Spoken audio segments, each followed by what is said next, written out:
Hello again. I'm CT Snihara Basher-Talib. I will be presenting to you our lesson 3 for the module 1, teaching learning process and curriculum development. For this lesson, it can be addressed by this question: what is the role of teaching and learning in the curriculum development? For a takeoff, one of the most often repeated definitions of a curriculum is that curriculum is the total learning experience. So for this lesson, we will focus on the teaching learning processes as salient components of the curriculum. They say that teaching also is a process of curriculum. Teaching as a process in curriculum. Because of the changing paradigms of teaching, several definitions have evolved based on the theories of teaching and learning that have come about. We will learn about it along the way, So, some view teaching as an organization of meaningful learning. So, we will also tackling about the teaching process, the planning, implementing, and evaluating, which I will be discussing later.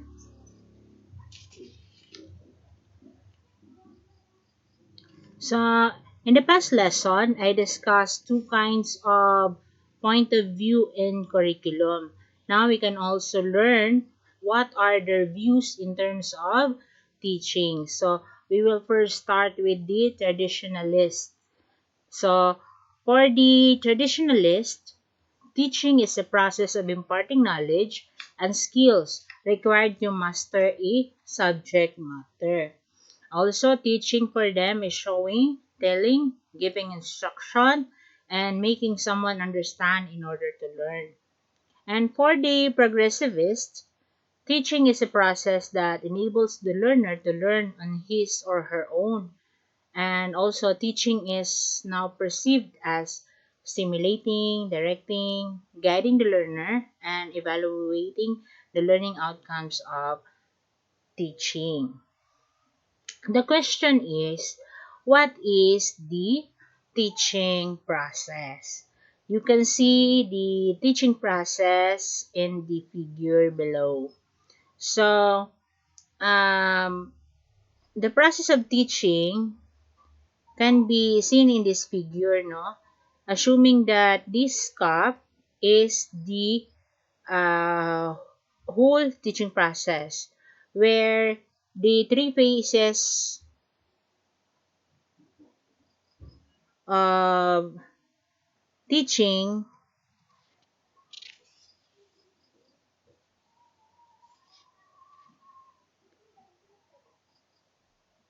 are in it, no? So, the planning, the implementing, and the evaluation.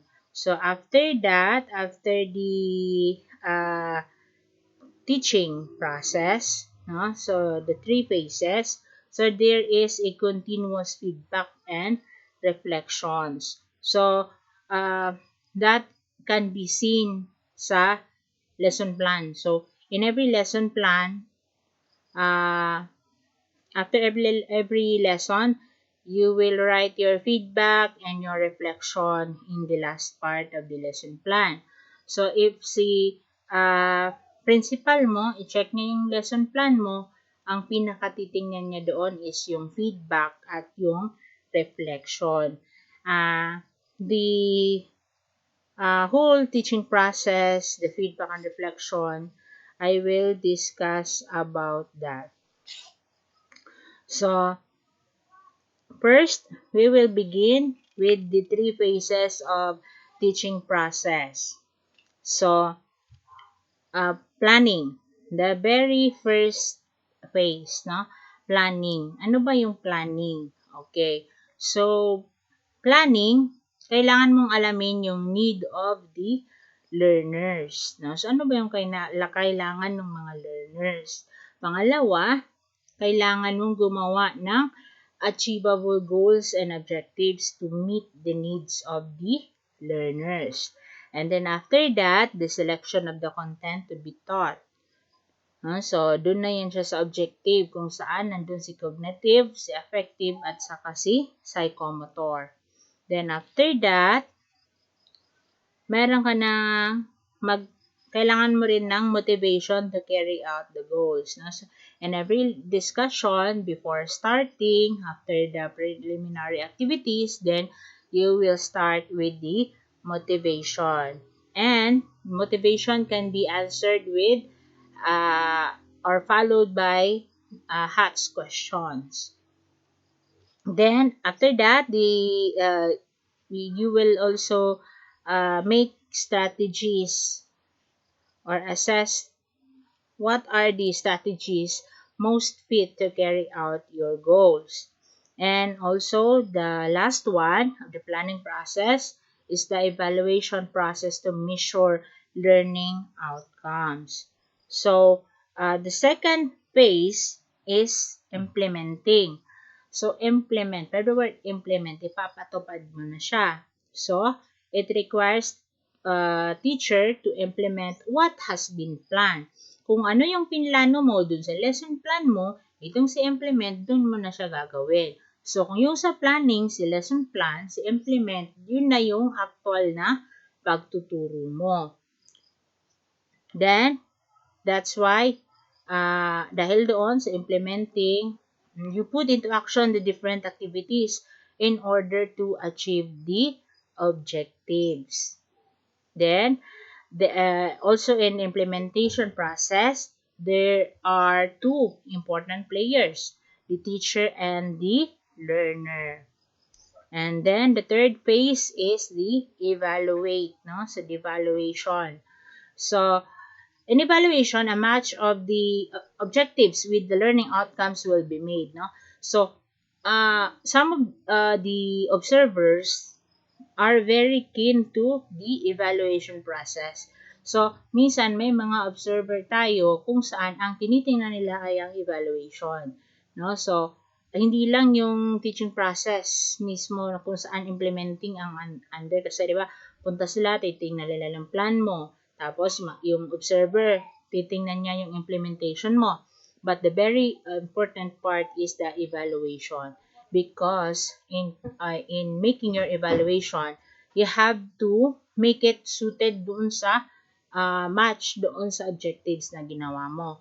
Dapat daw, yung si cognitive, affective, at si psychomotor na objective mo, na-attain mo na yan doon sa evaluation mo. You will make your evaluation based on the objectives na nilagay mo doon sa lesson plan mo. Then, titingnan nila yung mastery kasi it will answer the questions if the plans and implementation have been successfully achieved. So, in all three phases of teaching, a continuous process of feedback and reflection is made. No? So, the question is, what is feedback and what is reflection? So, feedback is the reflection on the feedback. So, minsan, ganito yun. Yung mga bata, hindi sila nakasagot. Or minsan, yung mga bata, mayroon silang hindi naintindihan. Or, nakita mo doon na parang hindi siya bagay na gawing tawag dito, hindi siya bagay na group activity doon sa tinuturo mo. So, yung mga reflection ni teacher, doon sa mga feedback, ilalagay niya doon. No? So, kung ano lang yung napansin mo na mga feedback mo doon sa lesson mo, ilalagay mo doon sa last part ng lesson mo. Magkaiba sila at nung reflection talaga. Kasi, sa reflection, process embedded in teaching where the teacher inquires into his or her actions and provides deep and critical thinking. Ganito yon. So, reflection, pwede mo ilagay doon. Kunwari ako, pagtapos ng lesson ko, meron akong reflection, naisip ko na, kailangan sa susunod na lesson, if i-teach ko ito ulit, ganito yung gagawin ko. Kasi, mas ma-enjoy yung mga bata, mas magiging ganito. Okay, yung mga realizations mo doon. Kasi yung feedback, more on kung ano yung experience mo doon sa lesson mo along the way. Then, yung reflection, minsan ganito. Kunwari, may tinuturo ako na tungkol sa piyesta. So, ang nalagay ko doon is hinahandang kambing. Problema, doon sa animal na mention ko doon, kung saan hinahanda doon sa okasyon na yon, yung barangay kung saan ako nagtuturo, wala silang masyadong alagang ganon.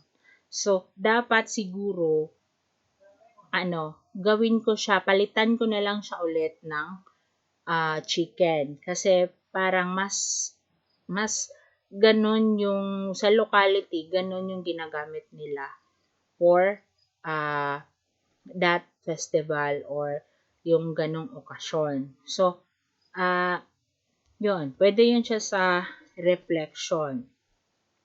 Pwede na sa reflection na nakalimutan mo si motivation, lalagay mo dun, no? I forgot my motivation, then next time, ganito ganyan, or pwede ka rin maglagay ng notes doon na magsusulat ako ng maliit na notes kung saan lalagay ko doon yung pagkakasunod-sunod ng lesson ko para hindi ko siya makalimutan ulit. No? So, pwede yun sa reflection. Then, some of the assumptions in the learning or the teaching process is that teaching is goal-oriented with the change of behavior as the ultimate end. And also the teachers are the ones who shape actively their own actions. The teaching is a rational and a reflective process, and the teachers by their actions can influence learners to change their own thinking. So, the big question in teaching is, what is good teaching? So, to answer that, good teaching is the following. Good teaching is one that is well planned and where activities are interrelated to each other. No? So, yung lesson plan mo, kailangan talaga gamay na gamay mo kung saan yung mga activities mo ay konektado. So, kung nagsimula ka doon sa icebreaker mo, after the prayer, meron kang kanta or sayaw, dapat yun, connected na yun dun sa lesson mo. Para at least, before the motivation, meron na silang idea kung ano yung possible na lesson sa araw na yon. Then, good teaching is one that provides learning experiences or situations that will ensure understanding, application, and critical thinking. Good teaching is based on theories of learning. Also, good teaching utilizes prior learning and its application to new situations. Yan, nakikita lahat yan sa lesson plan. Yung sa prior learning, dun pa lang sa review mo, nandun na yan siya. Hanggang doon sa application na board work mo, hanggang generalization and evaluation. No? Meron na yan doon sa lesson plan. Nakikater na yan. Then, good teaching is governed by democratic principles.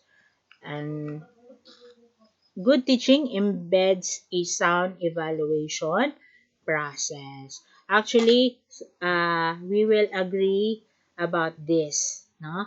Good teaching is difficult to agreed upon. No, kasi iba-iba tayo ng paniniwala, iba-iba tayo ng theories na pinapaniwalaan,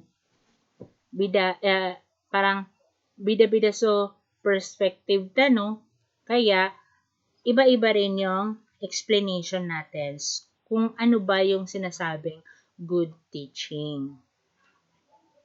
Okay, so describing learning. What is learning? Okay, so learning does not take place in an empty vessel. So children do not think like adults. Their thought process have their own distinct order and special logic. So children are not empty vessels to be filled with knowledge. No? So they are actually active builders of knowledge, little scientists that or who construct their own theories of the world, no? So learning also is a social process. So education is growth, no? Education is not a preparation for life, but education is life itself. So we enjoy the social aspect of creating and implementing learning experiences for our learners. Okay, so learning is a result of individual experiences and self-activity. Learning is also both observable and measurable. So, learning takes place when all the senses are utilized. And also, learning will be enhanced when the learner is stimulated. And the last one, each learner has its own learning styles. Actually, we have different learning styles, no? So, we have um, 1, 2, 3, 4, 5, I think 8 learning styles or 7. I'm not really sure. But some of those learning styles are verbal. So we have this verbal learning styles. If the learner prefer to use words in speech and in writing. Kaya nga sinasabi yung mga bata, iba-iba yung timpla. Parang kape lang yan, Char. So, iba-iba yung timpla ng mga bata. Hindi mo masasabi na isang learning style lang ang gagawin mo. Hindi pwede na magli-lecture ka lang.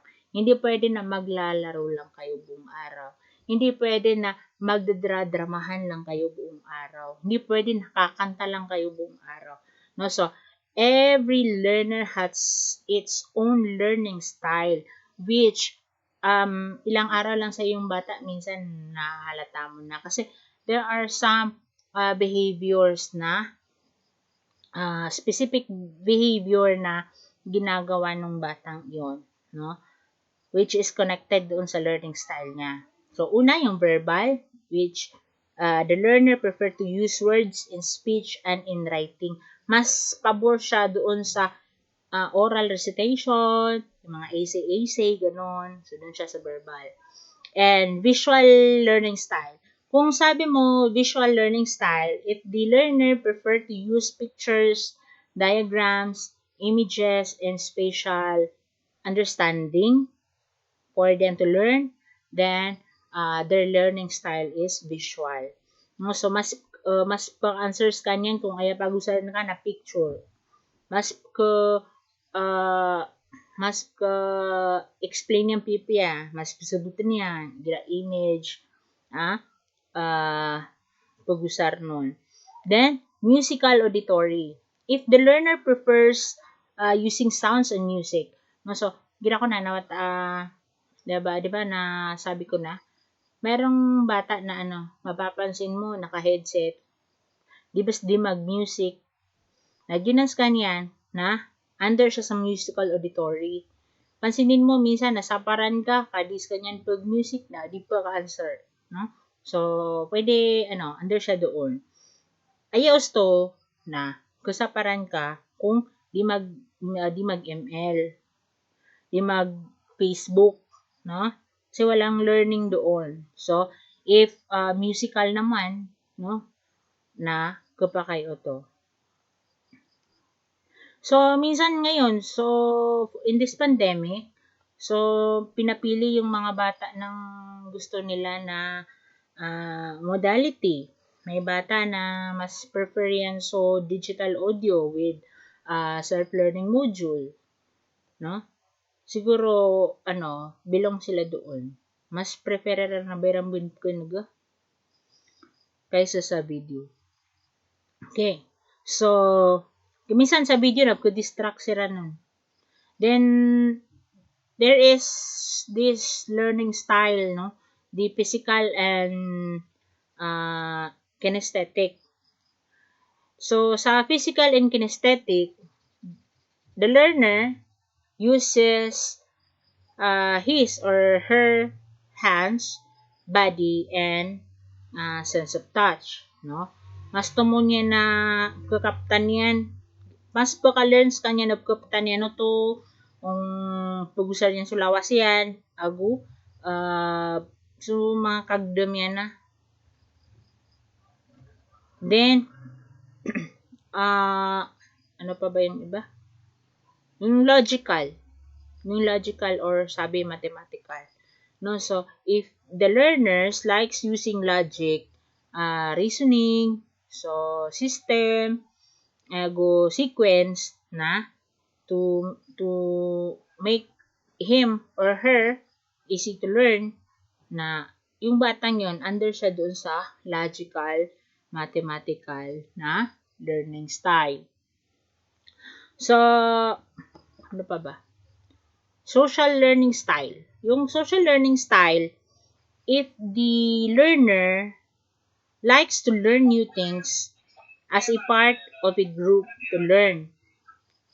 Okay, so, udyo to awata, natumuon yan, anak pa diyan permente, ano man buman naman talaga dito. As tumuon yan, nairo ako bun sa dito a group yan. Pakaawa nga sa dito a group yan ka, abimito ko nga, napililip man, gira, ma'am, kapa kaya rawa ko sa grupi diya na di nga kasaparan ka pag-insisten na roo na kapag biginan ka kasi nga siguro mas mapeso performance yan ikira pa diyan dito ang mga friendship yan. Pero hindi naman minsan kasalin ka minsan parang gira ko na itigil ka na kwans kanya sa members kanya sa group pa. Kasi yun na lang at yun palagi, 'di ba? So hinay-hinay lang, di nga feel sa aswata. Okay, then ano pa ba yung isang learning style? The solitary learning style, no? If that child likes to work alone and self-study. O dito awata na mahilig mag-isa lang siya, gira ko na nalagi din yan. Gira ko na nawata mahilig mag-project. No? So, gira ka, ma'am, kapay sa kambu. Mag-project ka na sa langong ka na. Gira, ma'am, kapay sa kambu. Di na pwede ka na dito. Siguro, dun sa under solitary na learning style. Then, meron pang mahilig siya mag-self-study. Gira ko na, adnawata di din po kilas. Makaw sa walay, makaw sa eskwilaan, pangupya ko mga layok yan. Doon ay tapik tanong kaga Natapos, mag-exam ka, mag-quiz ka no kung mapit ang mana, may answer. Paano nga ito ko sa pare di din kilas, pero may answer. Sana all. Sana all ng bata ganon. Pero, hindi. Bilang lang. Nabalang na wata na lagi dito. Ito lang kira na kuan. Buwa di mag-record. Okay. So, ang pinakahuling learning style siguro is yung combination. Yung combination is yung learning style na combination ng dalawang learning style or marami pang iba. Kung pa kaya na namakuha niya na ng langon, gifted yung child na yun. Pero kung dalawa lang, ibarat, mahilig ka niyan, gumamit ng oral, speech, writing. Tapos, dis kanyan makipag-group. Pero, tumutumo niya na kanyang di mag-study. So, kung pa kaya kanya na solitary verbal. Okay. So, teaching and learning go together. No? So, teaching as a process cannot be taken independently into its entirely. So, the hand concepts of learning have become so vast that the simple stimulus-response theory alone cannot explain it. And also, teaching is the constant effect of learning. Okay, what are the some ways of doing teaching and learning? Okay, so there is different methods of teaching that can be clustered according to the number of students being taught. So some of the methods are inductive method. What is inductive method? So inductive method is the rule is given only after the learner has induced the underlying framework for the rule. Ibarat na pagsulubin na ka sa area. So area equals base times height. So imbes ibigay nga na ginin formula para sa students na maatemperan adito method para ma-solve adito problem na amay nga dun paki answer so rule. No, dito ba sa inductive method. So barat na bagan kasi nandoon sa example. Then pag ask ka daan, parang pag-usapan ka sa prior learning ira na. Pagilayin ka kung kusulbira no to. Then, mapasa dito, nagungaboy pag-introduce dito formula. Then, deductive method. So, what is deductive method? Deductive method na opposite of inductive method. So, the deductive learning is more on instructor-centered approach to education, no?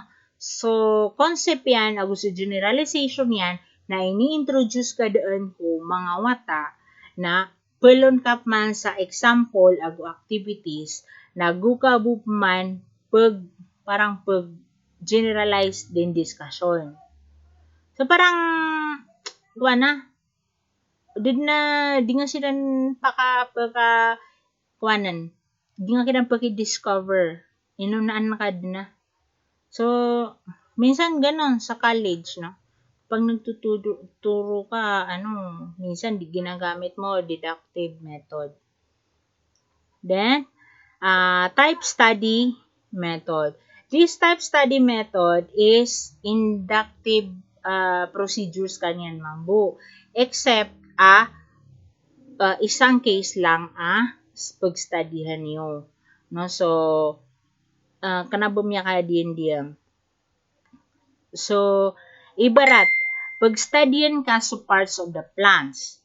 Na, kanaba kailangan na pag-studyan niyo, i-discuss ka, na lang napitibara nga na plants. Kapa kaya sa timan plant. Kasi diba, doon bida-bida sa plant, pero isa-isas kanyan parts. Lagi-lagid sa parts. Ana roots yan, ana stem yan, ana branch yan, ana leaves yan. Ganun yan. May flower. Ganon. Then, project method.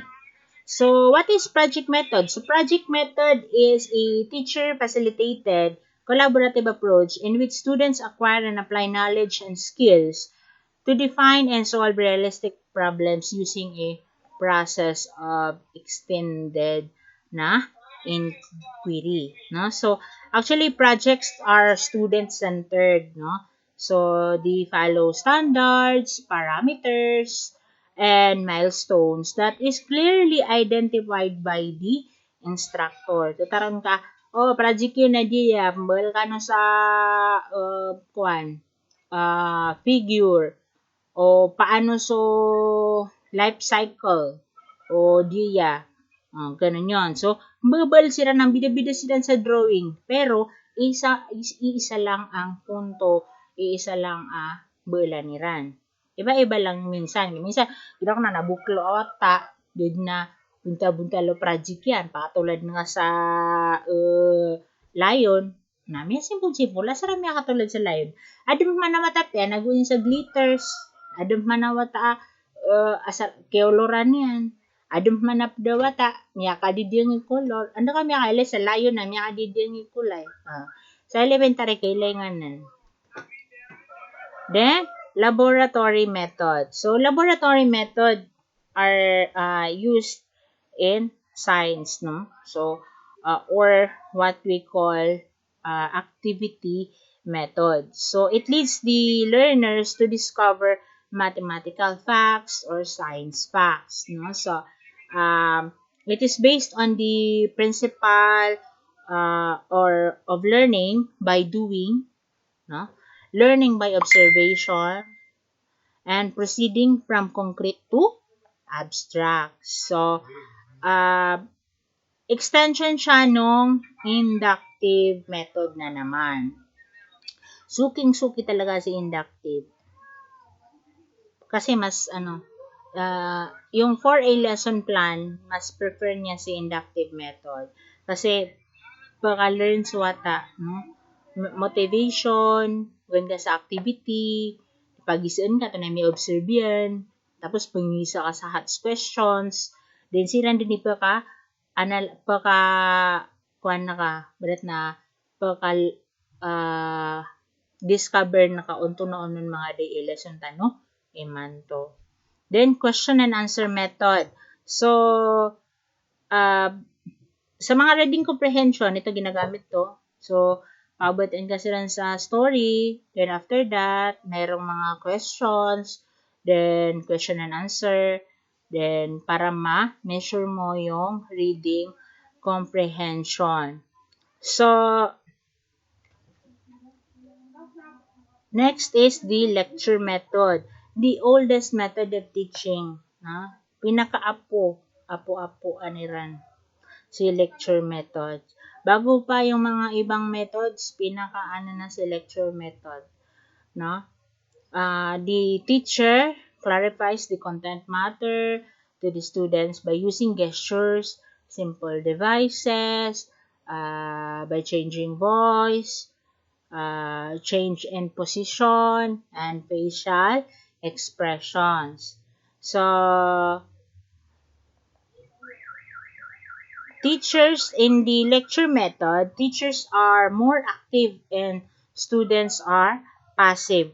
But the teacher also asks questions to keep the students attentive. And many more methods. Actually, dami-daming methods pero yan lang muna. The 7 most common.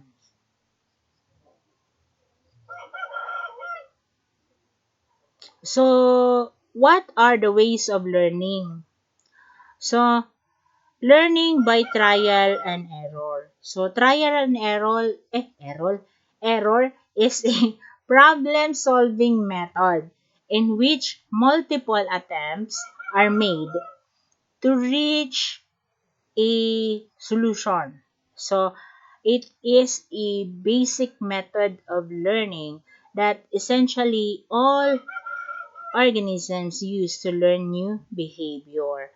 So, api man sa wata, no? Before you learn how to walk, then, pag trial and error ka, makapirakap na daan mirpang. Bukabu, makasuha, lumalakaw. So, trial and error is trying a method. So, after trying a method, you observe if it works. Then, if it works, okay na siya. But, if it doesn't work, so, you have to try a new method na naman. So, that is why it's called trial and error. Then, learning by conditioning. So, conditioning is a type of learning that links some sort of trigger or stimulus to a human behavior or response. No? Yung learning by conditioning, usually, it takes place in the motivation process. Sa motivation kasi, kailangan sa motivation ka, nakatawan wata. No? Sa motivation ka, nakupakay locally, siya, parang kilebo sa lokalitiran. Dapat nasukatawan ka up kusagudun wata o di na experience yan, katawan wata, no? So, pag isa ka sa hot questions, kusumbugiran, from very simple sa mga complex na questions na dito na, yung pasok na si doon, learning doon. Meron na silang learning. Huh? Lagi day barat na, mag-teach ka, yung sinabi ko nga dati, if we're going to teach how to make a french fries, then, what if, dito mga wata, do pumasok sa city. Yun ang katawan ni betul sa french fries. So, kuha ka sa pada way para ma-introduce ka dito lesson ka. So, adin man na ubi. Na dito ubi, nagpapaka dito, okay lang, katawan nila na dito ubi, o di na o patatas, o na patatas na okay, mas mapia. Pero kung sa bukid, sa apo, dabon mga patatas, ay ususin ang mga kamote. Dito kamote na piron ko na, diya, ay lagi diyan, na so kamote na upamutulan, na mapasad, na itinda sa dikotay, na mapakalamang pakaloto-lutoon, tagwan sa timos, mapasad na pilitoon. Nagtagwan sa cheese. Na kaya syempre, di na mga tao ni cheese, kada sila makailay, naptiron nga na timos. Kupay tago sa may ito at timos. Di, mibulo ya, kamote fries. Ganun yon. Then, learning by insight. Learning by insight means that sudden grasping of the solution. No? So, a flash of understanding without any process of trial and error. No? So, yun na mga discovery yun na mga scientist, yun sila na, ayarkiran, na yung mga invention nila, it takes place through insight.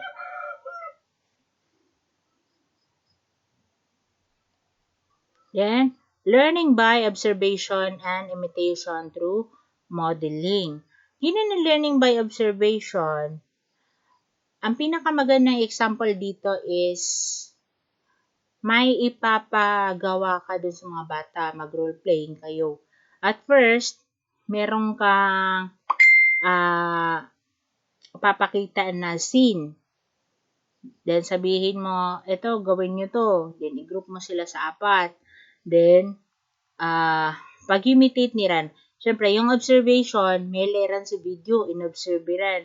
Then, in-imitate niran kasi may role playing siran. No? Through modeling. So, actually, people learn through observing others' behavior. No? So, attitudes and outcomes of those behaviors. So, most human behavior is learned observationally through modeling. So, from observing others, so one forms an idea of how new behaviors are performed. And on later occasions, this coded information serves as a guide for action. Actually, Bandura's social learning theory is the one that explains this learning by observation. Because, social learning theory, if I am not mistaken, explains human behavior in terms of continuous reciprocal interaction between cognitive, behavioral, and environmental influences. Teaching and learning in the curriculum. One of the crucial issues raised today in education is not what the student should learn, but rather how the student should learn how to learn. Then, teaching and learning give life and meaning to the curriculum. Kasi wala naman silbi si curriculum kung wala si teacher. Wala rin naman silbi si teacher kung wala si learner. And the same goes with the other. So, each complement and supplement each other. The value placed in teaching will reap the same value of learning. Thus, a good curriculum can be judged by the kind of teaching and the quality of learning derived from it. Okay, so that's all. Thank you for listening.